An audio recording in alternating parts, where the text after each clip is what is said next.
When you are falling off, perversion starts gradual. Paul said in the book of, I think, 1 Corinthians, Paul said, it is impossible for those who have tasted of the good things of God, who have been enlightened in the knowledge of truth, that will fall off, for them to bounce back again. There is a realm and a level of perversion when a man gets to. Nothing tells you that what you are doing is bad, even when you are doing something that is bad. Nothing triggers your conscience. You are able to lie, and you lie in comfort and you move freely. I would say this young guy, there was something within him. That thing was the one that was checking him. That internal witness. So he said, I'll go back to my father. The good thing here is that he said, I'll go back to what? My father. Something was connecting him back to his father. That is the Spirit of God. Bible says the Holy Spirit convict us, convict the world of sin, of judgment and righteousness. The Holy Spirit, I believe strongly that the Holy Spirit was convicting the guy. Go back to your father. Go back, no matter where you are going, no matter the height, the depth you are falling, no matter the weight of the sin, go back to the father. Perhaps your father will have mercy on you and forgive you. And so when the guy turned and went to his father was already on the top of the building, looking forward to the coming of his son. And I asked myself this question: does it mean the father has always been going there to stand there, expecting his son to return one day? So there are people in our lives, there are people in our communities, our friends, among our association, our cliques, that God is always standing with his arms wide open, ready to welcome them. And what the Lord needs is you and I to bring them back. Some of you, listen to me carefully. There are some of you, the Lord wants to make you the conscience that is dead in the person's life. Hear me critically. There are some of you, the Lord wants to make you that conscience that is dead in that lady, that nothing makes her feel that what she's doing is bad. The Lord wants to use you as that conscience, as that internal witness. That is why it is very, very dangerous that God, you will get to know the light, you get to see the light, and you are able to bring the light to those who are in darkness. That is why it is very, very dangerous that you are to put, instead of bringing people to the light, you are bringing them to darkness. It is very, very dangerous in that way. I was saying the guy came to the father. He said, Father, if only I can be your servant. And thanks be to God. The Bible says his father was already at the upper room. He was on top of the roof of the building, looking forward to the coming of his son. Hey, listen to me carefully. There are some of our friends, we have given up on them. We think they are doomed.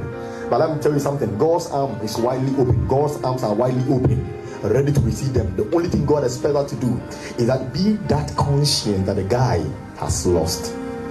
Be that internal witness that the guy is missing. Keep reminding him of who he is.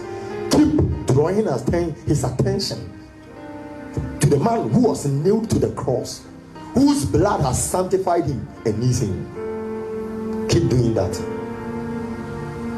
But one of the reasons why we are unable to do this, because we are too judgmental, we are too condemning. Imagine this guy living, almost losing his life and coming back to his father.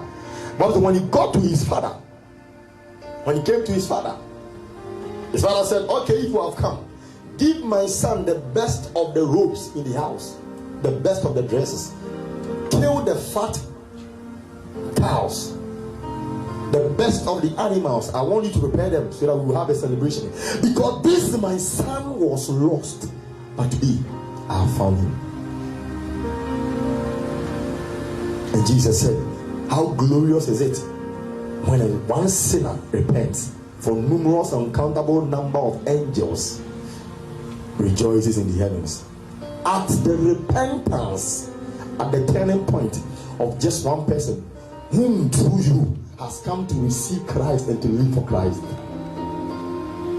But one of the reasons why we are unable to do this is because most of the time we are too judgmental. Bible says when he came, his elder brother, who is always there, his elder brother symbolizing the one who is always in church, the one who is always living right, the one who does not need repentance, because to him he is already complete in Christ. As his other brother started questioning his father, this your son left you. I've been with you all these years. You never did any of these things for me. How come he came right now and you are doing all these things for him? His other brother was too judgmental. So most of us, we have been too judgmental on people that we're supposed to save. You saw her doing that bad thing. You know this is how she is.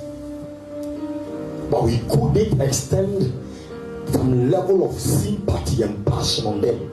We couldn't understand and appreciate the essence of their souls being saved. But we looked at them with the eyes of judgment and condemnation.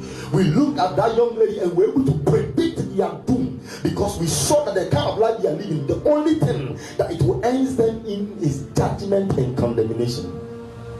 Listen to me carefully. It is not all the time that evangelism means insult people who are fornicating. Insulting fornicator does not mean they will change from fornicating. There is a touch of God's word when it comes out of your mouth. It goes into the heart of the fornicator, and nothing tells her you don't need to scream or shout on them. That word that has been anointed, that conviction will bring them to the point of their knees and tell them, I turn back to these things. I hold on to God. Most of the time you are too judgmental. You know, we feel like they don't belong to us. They are not part of us. We are too holy than them. So sometimes, I remember when we were researching into missions and evangelism back in school, then they were teaching us how unbelievers see believers. Most of the time, unbelievers see believers to be too righteous and too holy, that they even think when they come in contact with us, they will contaminate us. Because some of you think you are too white than snow. So we see our sisters who needs a little help to stand, and instead of we seeing them with the eyes of mercy to pull them up. Let's go to the book of Galatians. Let me pick up something. I will be done in no time. Galatians. Let's check something. Galatians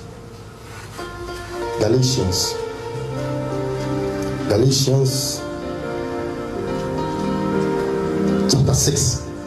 Can someone read it to me? Galatians chapter 6. Let me read it for the sake of time. So, brethren, if a man is overtaken in any trespass, you who are spiritual, restore such a one in a spirit of gentleness, considering yourself, lest you also be tempted.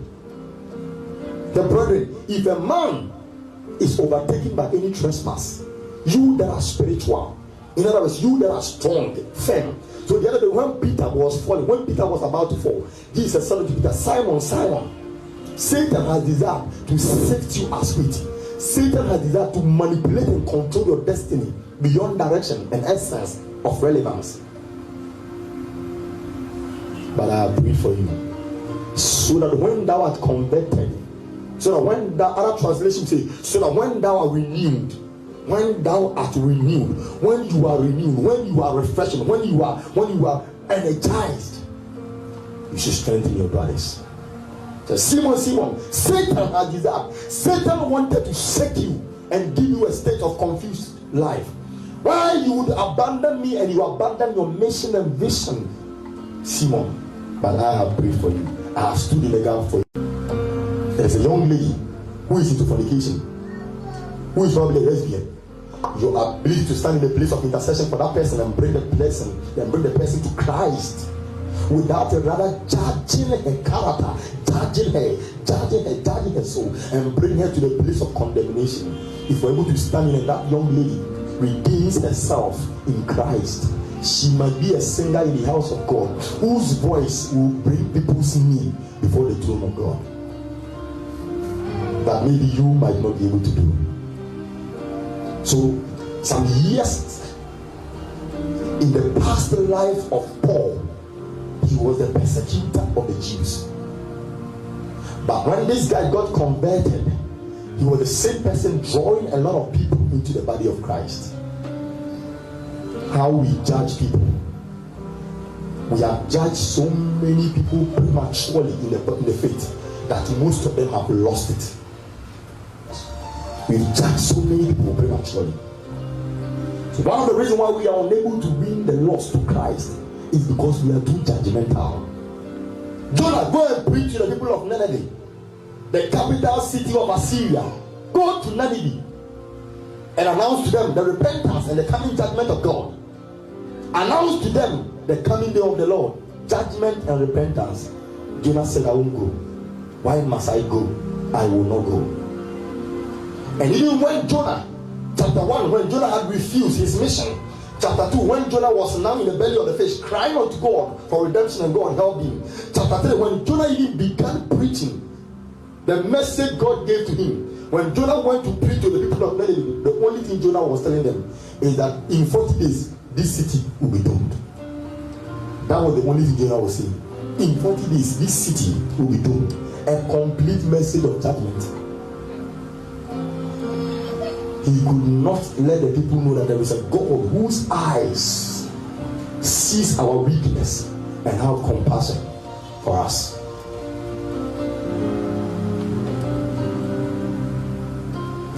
Bible says, for we do not have a high priest who cannot sympathize with our weakness. Bible says, in all things he was tempted as we are, yet he never sinned. And for this reason he has given us the grace to approach his throne of grace in times of need, where our strength is failing us. The Lord expects you and I to be voices of encouragement, voices of restoration for those who are falling off, rather than judging and condemning them.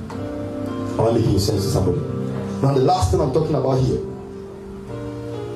and that's where I will end my message today. The last thing I'll be talking about here, the reason why most of the time we are unable to save the lost, the reason why a generation is going to come, that if we are not careful, that generation will be a generation that will be so perverse and demonic, is our failure to pass on the message. Our failure to do what? Hear me out. Our failure to pass on the message we have received from the Lord to them who have not heard it will lead us, or will prepare for us a generation of people who would come and they will not know God. Our failure to pass the message on. Passing the message on. When we are talking about passing the message on, we are talking about ensuring that posterity survives. Posterity survives. Ensuring that posterity does not lose their identity, relevance, and place in God. Passing on the message. The reason why historians, there are certain history books or books we have that were written about some years ago. The reason why the Bible was written and the message, the Bible, has been preserved over years till now. The parchment of the Bible. The reason why they have been preserved and protected and being kept till now. Till the time they started to canonize the scriptures. Till the time the scriptures were canonized. Our forefathers, there was something they did. They ensured the preservation of the message by passing it on. So Bible says in the book of Deuteronomy chapter 6, let's go there, Deuteronomy chapter 6. Listen to me carefully. If you are watching us, hear me out. Our failure to pass on the message that Christ is the Savior of the world will bring us, or will prepare for us, a generation of people who will come and say that the Christ message is a fake story. Our failure to pass on the message. Listen to me carefully. Our failure. Deuteronomy chapter 6 verse 4. Let's go there quickly.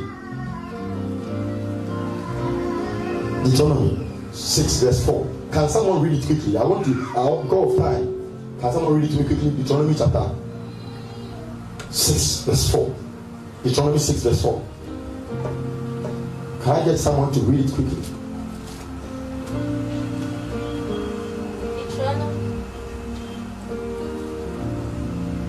Deuteronomy chapter 6 verse 4. Deuteronomy chapter 6 verse 4. Her microphone is not working, please.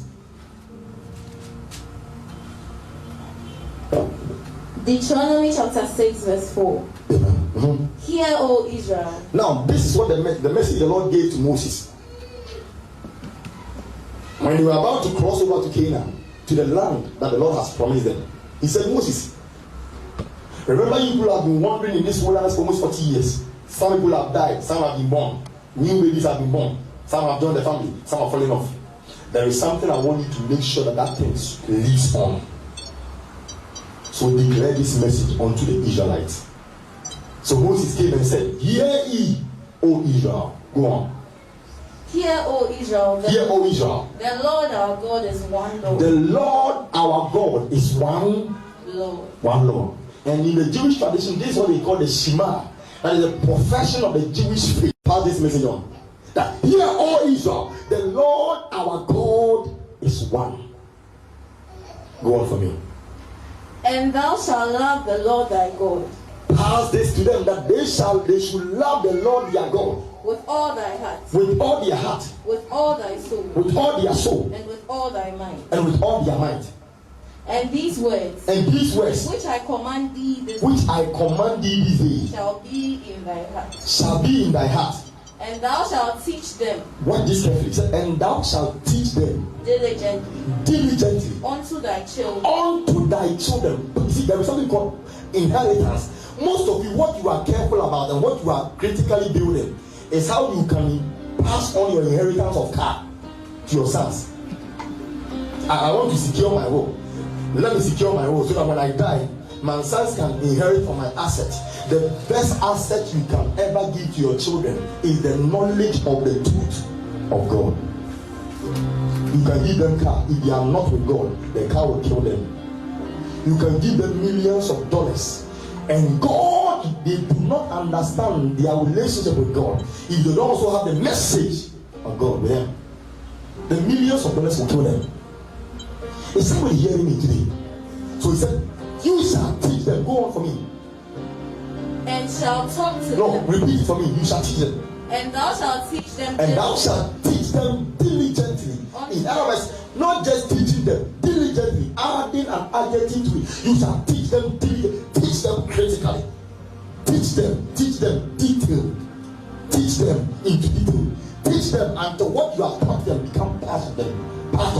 Teach them until what you are teaching them is so tangible enough in their life. Teach them. Pass on. You are alive today, baby. Tomorrow, Aaron, you will give birth to another son. That son might not know that I spoke to Moses on Mount Sinai and I gave him certain instructions. But when it happens, that you give birth, teach them. So in the Jewish tradition, this is what the Muslim also learned. The Muslim community, that's one thing they do is that they also, anytime they give birth to a son, they will just recite the Shahada, what we call the Shahada, into the ears of their babies, right at infant stage. La ilaha illallah Muhammadu Rasulullah. They will just recite their faith, the profession of their faith, into the ears of that infant baby, so that growing up, the baby grows up with a message. At that elementary stage, that the baby is very young, what does the baby know? But in the custom of faith, recite it into their ears. Their soul will pick it up, they will grow with it. I would say teach a child the way he should go, so that when he grows, he will not depart from it. So right from the elementary stage, the Islamic people will then recite. They will recite the Shahada into the ears of their people. La ilaha illallah Muhammadu Rasulullah. They will just recite it. There is one God, Muhammad is the messenger of the Lord. They will just recite it. So the child is growing up having this mentality, there is only one God and Muhammad is his only messenger. And this stand out from the Jewish tradition because the Jewish started teaching these things, the Shema. So in the Jewish tradition, anytime a Jewish child is born, they will just recite the Shema into their ears. Hear, O Israel, the Lord our God is one. The Lord is one. Hear, O Israel, because what the Lord hates, what was an abomination to the Lord, is multiple gods being worshipped. Hear, O Israel, the Lord our God is one. Pass on this information. So you shall teach them diligently. So let me tell you something. The reason why we are unable to say, we are unable to win our society, win our friends, win our community, is because we are not passing on what we have received from the Lord. Is somebody hearing me here? I'll be bringing my message to an end right now. But hear me carefully. You owe the Lord a lot by knowing a lot in Him and not passing it out.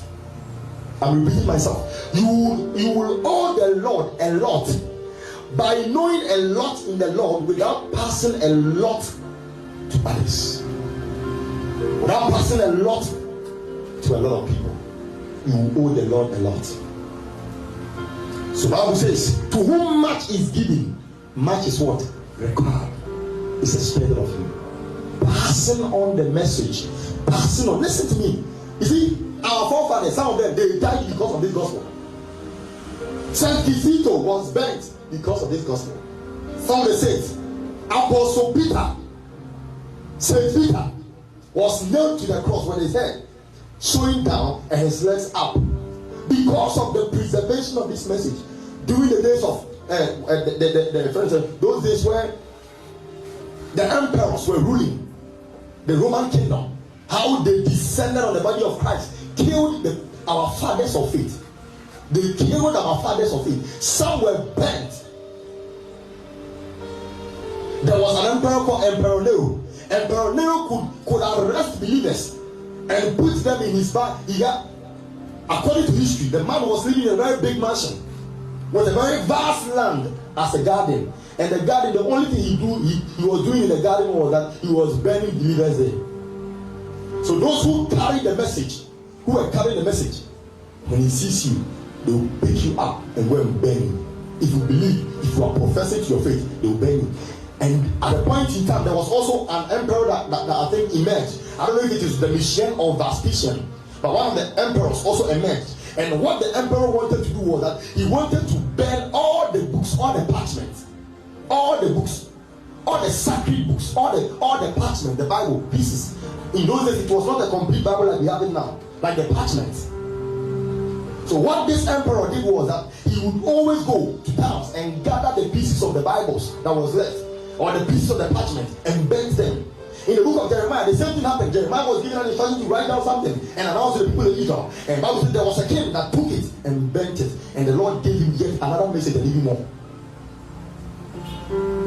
So even from time immemorial, people have desired desperately to ensure that this message does not proceed further. And that is why even today people are still debunking and debating the essence and the relevance of the message that is in the Bible. People want us to understand that the Bible was written by some white people who wanted to turn and put us in a realm of I don't know if it is imprisonment to religion and into their service. But I believe that the message in the Bible is not any concocted or manipulated words. The Bible says that the word of God has been refined, tried, and purified in the fire 7 times. I believe, regardless the loopholes and human frailty that is attached to the Bible, because those that wrote them in one or the other had also their shortcomings. Regardless that, I still believe in the validity, the authenticity, the supremacy of the Holy Book, the Bible. And in order for our generation, our children, we are in a generation where people that the children we are giving birth to are jumping and embracing things that is more worldly, more secular than things that will lead them to Christ. For this reason, he said, pass on. You shall teach them diligently. Teach them. When you have an opportunity to teach someone, teach that person. Don't assume everybody in your friendship circle knows God and have a good relationship with him. Don't assume that all your friends are believers. I want to tell you something. Don't even believe that your pastor is even has been repented. There are some pastors you need to even tell them when you meet them. So sometimes remind them, Jesus will come. Some of them, they've even forgotten that Christ will come. Some pastors are forgotten because of luxury. Some because when they are going to, they've even forgotten that judgment will come. So when you meet them, sometimes draw their attention. Teach them. Teach them. I'm making sense here. Teach them. Listen to me. That's your friend that is stealing and you will not teach to stop stealing. The scripture says you shall teach. He that steals should still know more. Must work with his hand so that he will have something for himself and leave for others. If you don't teach that friend what the scripture says concerning them, and then you're going to come, you will mature in stealing and be an robber, and you'll be the one you kill. I'm making sense here. That's your friend that is a fraudster, that you are always judging, you are a fraudster, you are not willing and ready to change that person. And then he's going to come. He might not know you are the one he's falling for. You realize, well, 10 billion. Your billions of cities have been taken by that same friend. So we'll teach them. I making sense here? Teach them. Some people have fought for this Bible we are holding today. The other day I was telling some people that our generation, we would have no excuse to give to God as to why we couldn't read the Bible, or as to why we couldn't see the relevance of the scriptures. Because people have gone through a lot. Hey, today you have a pen in your hand, you can write. You can write with your hand. Within some few minutes, you can write a lot of sentences on your book. Today, within some few minutes, you can pick your pen and write lots of sentences, lots of pages. Today, within some few minutes, you can type over 2,000 words on a laptop. Some years ago, when the Bible was being put together, there was nothing like the pen. People have to develop ink, manufacture ink themselves from plant pigments, and put sharp edges of woods, rocks, and write it, dip it in an ink.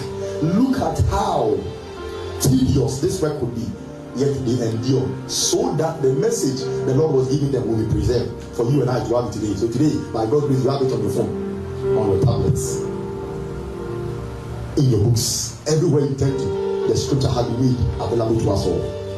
Make sure it doesn't lose relevance to the generations coming after us. Is somebody hearing me? So let me just say this last and then I'll come to an end. So Timothy, Paul told Timothy in the book of Timothy, let's just go there quickly. Let's go to Timothy. Now before you read Timothy, Jesus Christ said something to the disciples in Matthew chapter 10, verse number 27. Matthew 10:27 said, What I tell you in darkness, declare that on the rooftop. And when you read the preceding verses, even before verse 27, even from verse 5, Bible says Jesus sent out the 12 and said to them, Go to the lost sheep of the house of Israel and preach them the salvation of the Lord. Turn their hearts to me. And Bible says when Jesus sent them out to go and preach and turn their hearts to the Lord, he said to them, What you have heard from me in darkness, declare that on the rooftop. Hear me out. There is a message the Lord is giving to us. There is a message the Lord is delivering to us.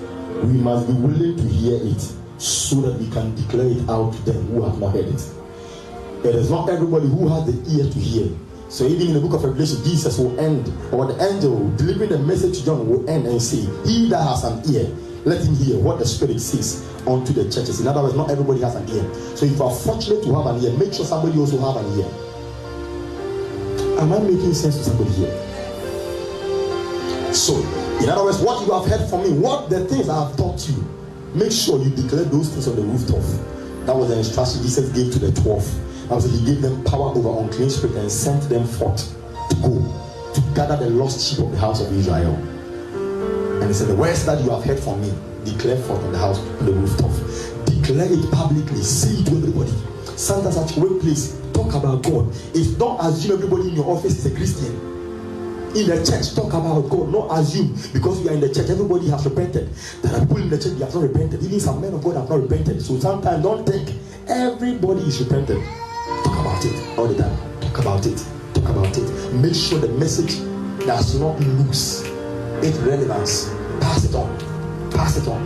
So Timothy, Paul told Timothy in 2 Timothy, let me just read it out. 2 Timothy chapter 2, verse number 1 to 2. 2 Timothy 2, verse 1 to 2. Paul told Timothy, he said, My son Timothy, be strong in the grace that is in the Lord Jesus Christ. So be strong in the Lord. Be strong in the grace that is in the Lord Jesus Christ. And the things that thou hast heard from me, and the things that you have heard from me, Paul, these things, Timothy, commit them unto faithful men who will be able to teach others also. Hey, the Lord Jesus Christ is trusting us to ensure that posterity doesn't forget him. So the greatest challenge that befell the city Egypt in the days of Moses was a Pharaoh that emerged and ascended the throne of Egypt that he did not know Joseph. Are you with me? Bible says, and there was a Pharaoh who came, but he did not know what? Joseph. And because he did not know Joseph, that's the reason he not knowing Joseph is what influenced his actions and attitude that led Egypt into destruction. Which means that it's either he failed to know Joseph, or his fathers failed to talk to him about Joseph. So in Deuteronomy 6 verse 4, it said, teach these things to them, teach it to them. Read the last verse over there for me, and then let me just finish. Read the last verse there for me. Last verse. Quickly. So you shall teach them. You are teaching diligently to your children, and shall talk to them when you sit in your house, when you walk by the way, and when you lie down, and when you rise up. You shall bind them as a sign on your hand, and they shall be as frontlets between your eyes. You shall write them on your doorposts, on your house, and on your gates. So it shall be when the Lord your God brings you to the land of which you swore to your fathers, to Abraham, Isaac, and Jacob, to give you large and beautiful cities which you did not build, houses full of all good things which you did not fill, hewn wells which you did not dig, vineyards and olive trees which you did not plant. When you have eaten and you are full, and beware lest you forget the Lord. So the reason why the Lord is saying we should pass on the message is that we will do not what? Forget the Lord. I'm not making sense here. So we do not what? Forget the Lord.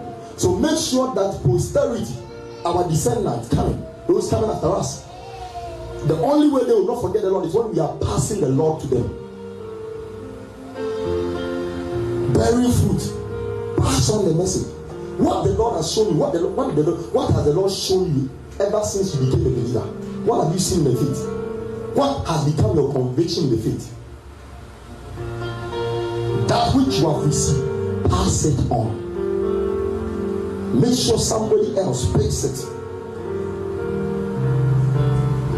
Bible says the Lord is a custodian of all revelations, which means nobody, no human being has been given the license to be a custodian of what? Revelation. So when the Lord gives you a revelation, what you are supposed to do, Isaiah said, what the Lord has shown you is for me and my children and our children's children. So what the Lord has shown you is not for you alone, it's for you and your children's children.